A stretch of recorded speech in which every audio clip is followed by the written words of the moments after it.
High বন্ধুরা, কেমন আছো? আশা করি তোমরা সকলেই ভালো আছো। তোমরা সকলেই সবসময় ভালো থাকবে, এটা চাই আমি দোয়া করি। তো যাই হোক, আমি আজকে পাকিস্তানি কমলার কিছু মাদার প্লান্ট ভিডিও দেখাচ্ছি। যদি এটা দার্জিলিং জায়েন্ট, তারপরে পরপর পাকিস্তানি আছে। এটা প্রথমে বলি, এটা দার্জিলিং জায়েন্ট কমলা। গাছটা এখন কি সুন্দর রূপ ধারণ করেছে, বন্ধুরা দেখলেই বুঝতে পারবে। আর এটা প্লেন জমির মাটিতে, এই যে গাছের গোড়াটা আমি দেখাচ্ছি, এই গোড়াটা বন্ধুরা দেখলে বুঝতে পারবে এটা খাঁটি জামুড়া রুট, কোনো উল্টাপাল্টা রুট না।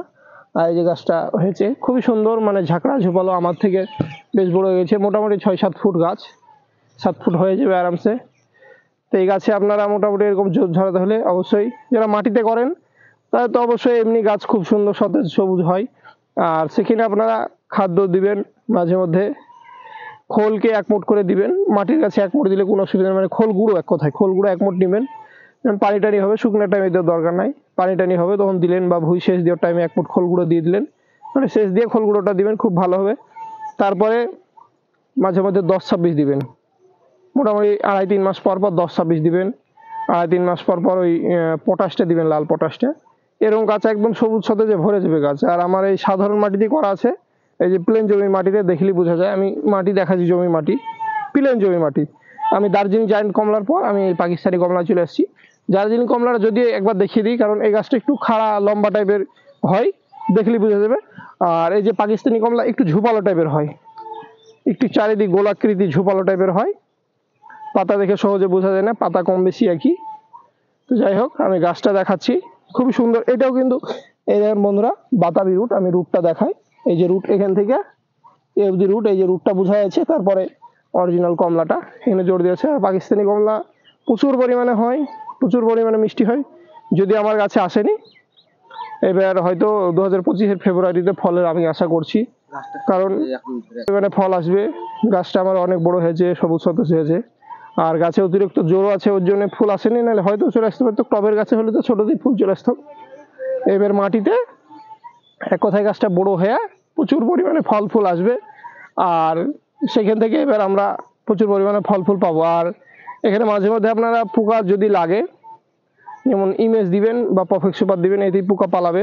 আপনার যদিও এই বীজ দুটো হাতে না থাকে, তাহলে সেই জায়গায় আপনি সবজিতে দেওয়া বীজ, আপনার পাশে যে কোনো ফার্টিলাইজার দোকানে বা বিষের দোকানে যে কোনো সবজিতে দিয়ে বিষ আপনি দিবেন, এরকম গাছ সবুজ সতেজ থাকবে। আর আমরা যে আশ্চর্য গাছে কিছু দিই তাও না, সব গাছেই একই, ওই মোটামুটি কম বেশি একই যত্ন করি। তাও আমাদের প্রচুর গাছ, সেই জন্য আমাদের যত্ন করা হয় না। তাও মোটামুটি এই যে এখন এমনি চাষ করা হয়েছে ভুঁইটা, জমিটা, কারণ ঘাস বের হয়েছিল। এখানে আপনারা ট্রেক্টর যদি না ঢুকে এরকম আপনার জমিতে লাগালে ছোট হ্যান্ড ট্রেক্টরের মাধ্যমে চাষ করতে পারেন। অবশ্যই এরকম জমিতে আমি একটা বলে রাখি বন্ধুরা, খেয়াল রাখবেন, খারাপ মনে করবেন না। গাছের গোড়াটা মোটামুটি যতদিন পারবেন দাউলি দিয়ে ঘাসটাকে নিড়িয়ে তুলে নেবেন, তারপরে হচ্ছে এরকম চাষ দিবেন। ভুল করে ঘাস পড়া বীজ বা পচা বীজ বা পোড়া বীজ এগুলা কিন্তু লেবুর জমিতে ইউজ করবেন না। তাহলে গাছের প্রচণ্ড পরিমাণে শিকড়ের ক্ষতি হয়, তখন লেবু হয়, লেবু প্রচণ্ড পরিমাণে ঝরে যায়, কোথায় গাছ দুর্বল কিন্তু খেয়ে যায়, প্রচণ্ড পরিমাণে দুর্বল খেয়ে যায়। হয়তো আপনি বুঝতে পারবেন না, গাছে মাটিতে ঘাস বের হয়েছে বলে আপনি দেখা যাচ্ছে যে ঘাস মরা বিষ পুরো জমিতে স্প্রে করে দিয়েছেন, কিন্তু ঘাস মরা বিষটা দিতে দিতে এক কথায় দেখা যায় জমিটার এমনি তো খুবই ক্ষতি হয়। তারপরে গাছপালার শিকড়ে প্রচণ্ড পরিমাণে ক্ষতি হয়, গাছটার প্রচণ্ড পরিমাণে ক্ষতি হয়। যখন ফল টল হয় তখন ফল দাঁড়াবে না, এক কথায় গাছটা আস্তে আস্তে দুর্বল খেয়ে তখন মারা পর্যন্ত যাবে। আর অবশ্যই আপনারা ঘাস মরা বিষ বা পুরা বিষটা ইউজ করবেন না সবসময়। ওই দেখা যাচ্ছে খুবই যদি হয় মারাত্মক, আপনি ঘাস দিতে পারেননি, ঘাস লিয়াতে পারেননি 1-2 বছর, বা আপনি কিছু হয়েছে একটা, তখন হয়তো দিলেন, কিছু করলেন, এটা আলাদা ব্যাপার।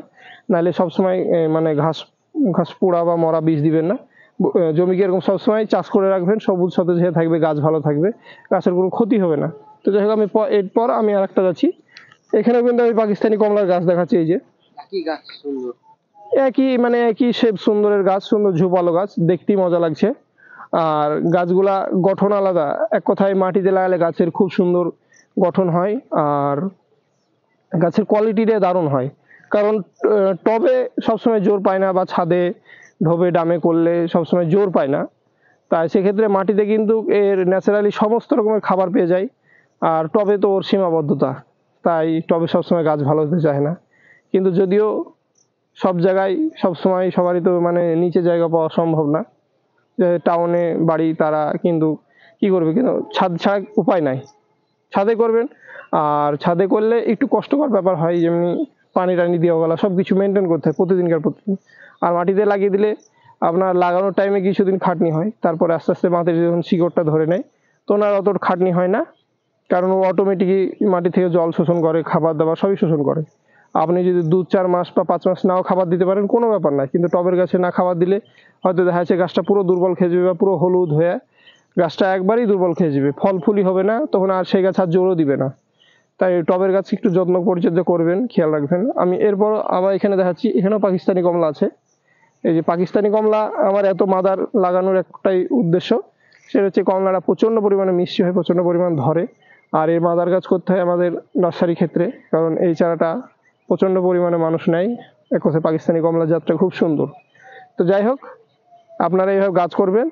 আর অবশ্যই জমিতে মানে ঘাস মারা বীজ দিবেন না, এমনি করে রাখবেন, সবসময় এরকম চাষ দিয়ে রাখবেন। জমিটা আমি সব দেখাচ্ছি সুন্দর এরকম সব করে রাখবেন। তো যাই হোক, ভিডিও অবশ্যই ভালো লাগলে বন্ধুরা লাইক শেয়ার কমেন্ট করবে, আর আমার সাবস্ক্রাইব করে রাখবে ইউটিউব চ্যানেলটাকে। আর যাই হোক, ভিডিও আমি লম্বা আর বন্ধুরা হচ্ছে কি আমার চ্যানেলটাকে অবশ্যই লাইক মানে সব কিছু করে রাখবেন।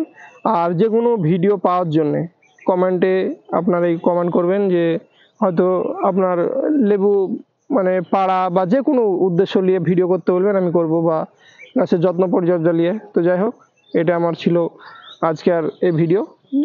নেক্সট ভিডিওতে আবার আসছি বন্ধুরা।